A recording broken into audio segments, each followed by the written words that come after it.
नमस्कार मंडळी. सुनेत्रा वहिनींनी रुपाली चाकणकरांची विकेट घेतली, अर्थात राजीनामा घेतला. हा त्यांचा नाईलाज होता की त्यांना अशोक खरात प्रकरणामुळे संधी मिळाली. हा थोडा गुंतागुंतीचा विषय वाटत असला तरी देखील काही डॉट जर का जोडले, काही बिंदू जोडले तर अचूक अंदाज तुम्ही या प्रकरणाचा घेऊ शकता. मंडळी, आपण पाहत असाल अनेकदा अनेक क्षेत्रात, विविध क्षेत्रात काही महिला आपल्या सौंदर्याचा वापर, आपल्या चांगल्या दिसण्याचा वापर आपल्या फायद्यासाठी करून घेतात. अनेक खासगी कार्यालयात देखील आपल्या बॉसला प्रसन्न करण्यासाठी, मग काय तर प्रमोशन मिळवण्यासाठी असू शकतो, आपली पगार वाढ करून घेण्यासाठी काही महिला फालतूपणाच्या फसकटीत पडत असतात. अशी प्रकरणे आपण अनेकदा पाहिली असेल. अनेक सीसीटीव्ही फुटेज आपण सोशल मीडियावर अशा प्रकारचे पाहत असतो, त्यावरून हा अंदाज आपल्याला येतो. अशा महिलांची संख्या मंडळी जरी अगदी नगण्य असली तरी असं बिलकुलच घडत नाही, असं होऊच शकत नाही, असं आपण म्हणू शकत नाही, हे लक्षात घ्या. अशा फालतूगिरीपासून अनेक महिला उगाच बदनाम होतात, हे लक्षात घ्या. आपलं नुकसान देखील करून घेतात, परंतु बहुतेकदा त्या महिला असल्याने एक सॉफ्ट कॉर्नर त्यांना मिळत असतो, एक सिंपथी असते महिला असल्याची, मंडळी अनुकंपा असते. अशोक खरात प्रकरणात देखील जवळपास असंच काहीसं घडलं आहे, लक्षात घ्या.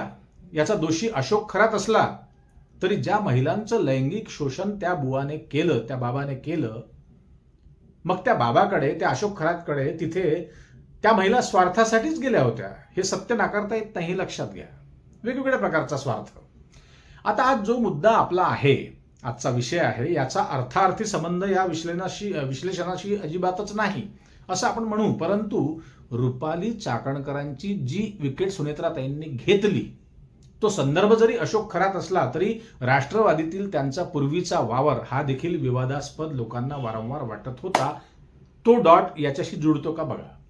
ज्या पद्धतीने अजितदादांच्या अनेक कार्यक्रमात रुपाली चाकणकर स्टेजवर केंद्रस्थानी दिसायच्या, अगदी दादांच्या शेजारी, तेव्हा त्यांच्या बाहेर येणाऱ्या रील्स, त्यांचं ड्रेसिंग, त्यांचा मेकअप, त्यांची चर्चा लोक करायचे.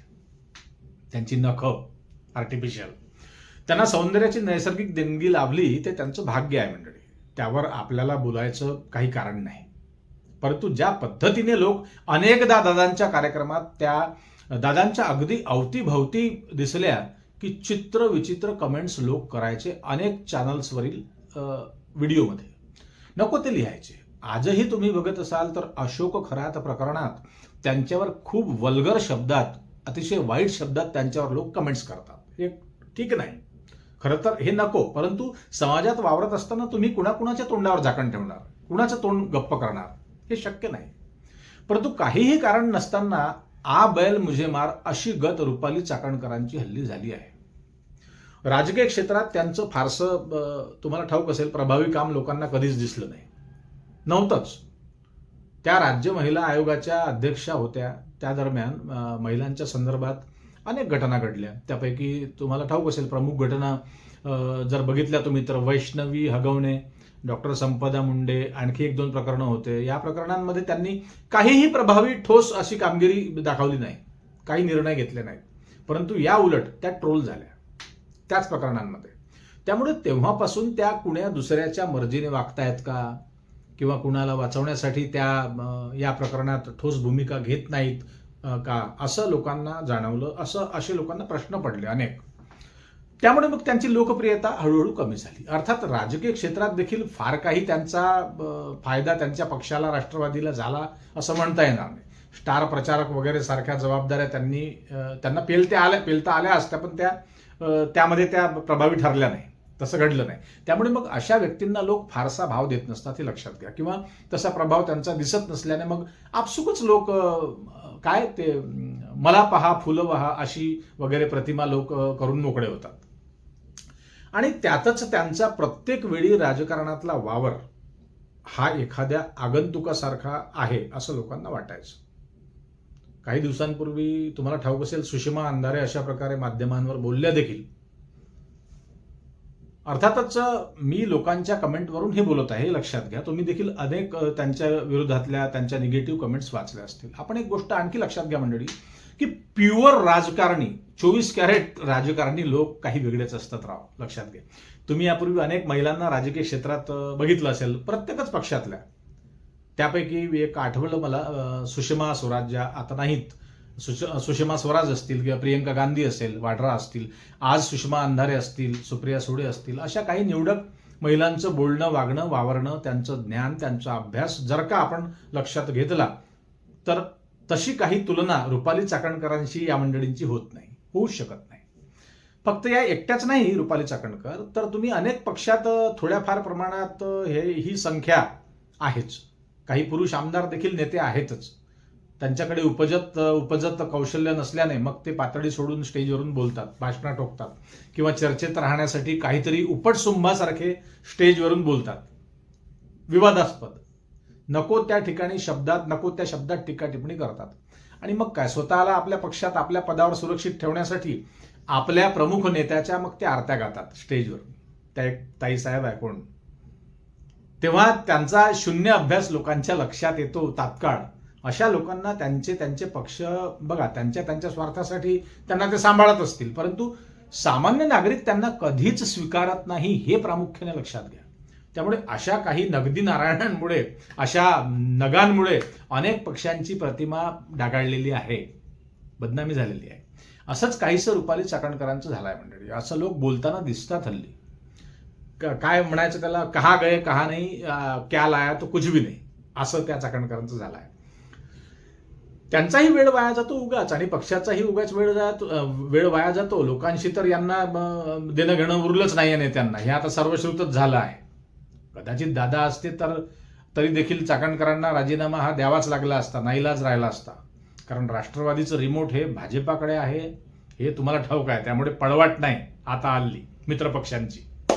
त्यामुळे आता महिला आयोगाचं अध्यक्षपदही गेलं, राष्ट्रवादीचं महिला प्रदेशाध्यक्ष पदही गेलं, आणि काय उरलं आता, राष्ट्रवादीच्या सदस्यत्वाचा राजीनामा. त्या पदाला देखील त्यांना मुकावं लागेल, हे यात काही शंका नाही. अशोक खरात प्रकरणात त्यांचे पाय दिवसेंदिवस खोलात जात आहेत. SITची त्यांना नोटीस मिळाली असं म्हणतात, परंतु त्या चौकशीला अजूनही हजर झाल्या नाहीत, वेगवेगळे कारणं सांगून अशी माहिती आहे. इतक्या मोठ्या प्रकरणात त्यांचा तपास अजूनही सुरू झाला नाही, म्हणजे आणखी कुणीतरी त्यांचा गॉडफादर, त्यांचा पाठीराखा आहे का, हा प्रश्न आहे. कारण दादांच्या वरदहस्तानंतर आता एक सुनील तटकरे त्यांचे पाठीराखे असतील असं लोक बोलत आहेत.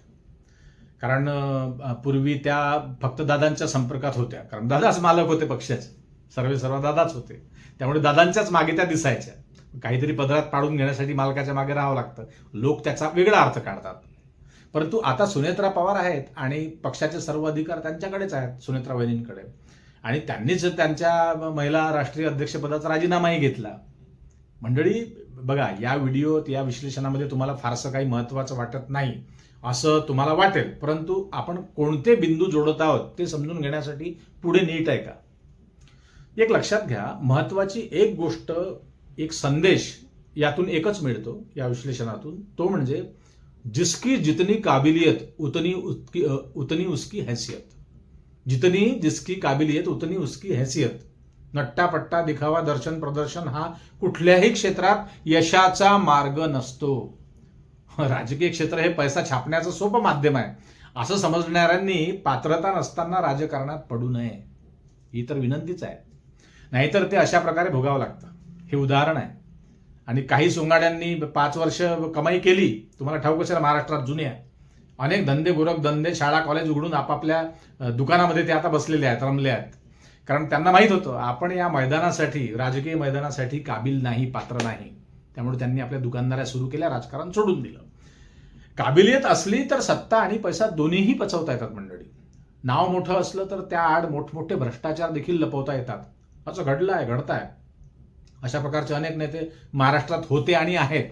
परंतु गुण काडीचा नाही आणि पदर जाडीचा दिसला तर लोक त्यांना स्वीकारत नाही, हे लक्षात घ्या, मनापासून स्वीकारत नाही. आठवलं म्हणून तुम्हाला एक गंमत सांगतो मंडळी. मी स्वतः जेव्हा एका खाजगी नोकरीत होतो तेव्हा अनेक चरणचुंबक माहिती आहे ना, चरणचुंबक लोक बॉसच्या कॅबिनमध्ये दिवसभर चिटकून बसायचे किंवा कॅबिनच्या भोवताल फिरायचे. बॉस दिसला की नको तिथे हसणं, नको तिथे बोलणं, दुसऱ्याची फिल्डिंग लावणं, चाटुकारिता करणं, यातच त्यांचा महिना संपायचा. कारण त्यांना ज्या कामासाठी ठेवलं होतं त्या कामासाठी त्यांची पुरेशी पात्रता नसल्याने किंवा त्यातून पळवाट शोधण्यासाठी, कामातून पळवाट शोधण्यासाठी मग त्यांना बॉसचे पाय चाटावे लागायचे. तुम्ही बघा ना, कर्तबगार किंवा समर्पक लोकांवर ही वेळ कधीच येत नसते. त्यांना पाय चाटायची गरज नाही कुणालाही. त्यांच्या कार्यावर विश्वास असतो. राजकारणातही असे बरेच नगिने आहेत ज्यांना केवळ अधिकाऱ्यांच्या डोक्याने चालावं लागतं. त्यांना बुद्धीच नाही. आहेत असे नग, कारण मुळात त्यांची बुद्धिमत्ता कामच करत नाही. मग त्यांचं राजकारणात टिकणं, फार काळ टिकणं हे केवळ चमचेगिरीवर आधारित असतं. चमचेगिरी आणि चमकोगिरी. आणि म्हणूनच अशा प्रकारे जर बिंदू डॉट्स जोडले तर अशोक खरात प्रकरण आणि रुपाली चाकणकरांचा राजीनामा हा कर्मधर्म संयोग जरी असला मंडळी, तरी एक प्रकारे सुनेत्राताई पवारांना चाकणकरांची विकेट घेण्यासाठी ही सुवर्ण संधी होती का? कारण भूतकाळाच्या काही गोष्टींवरून, लोकांच्या कमेंट्सवरून असं वाटतं. कारण यापूर्वी येणाऱ्या लोकांच्या व्हिडिओ खालील कमेंट्स ह्या सुनेत्राताईंच्या वाचनातून गेल्या असेल तर डॉट जोडता येऊ शकतात. राजकारणात असताना समाजात कोणतीही मंडळी अनिष्ट घटना घडली की तुम्हाला ठाऊक असेल, अनेक हेवेदावे किंवा काही बदले घ्यायचे असतील, त्यासाठी या राजकारण्यांना अशा घटना घडणं त्यांना योग्य वाटतं. म्हणजे त्यांना त्या निमित्ताने कट कारस्थान राखता येतं किंवा कोणाचा बदला घेता येतो, असं घडत असतं. असो, तुर्तास थांबतो मंडळी. आपल्याला काय वाटतं ते कमेंटमध्ये नक्की लिहा. आपल्या चॅनलवर नवीन असाल तर सबस्क्राईब करायला मात्र विसरू नका आणि जास्तीत जास्त लोकांपर्यंत हा व्हिडिओ शेअर करा, लाईक करायला विसरू नका. पुन्हा भेटूच आपण नवीन विषयावर बोलण्यासाठी नव्या दिवशी नव्या दमानं. तोपर्यंत नमस्कार. जय हिंद, जय महाराष्ट्र.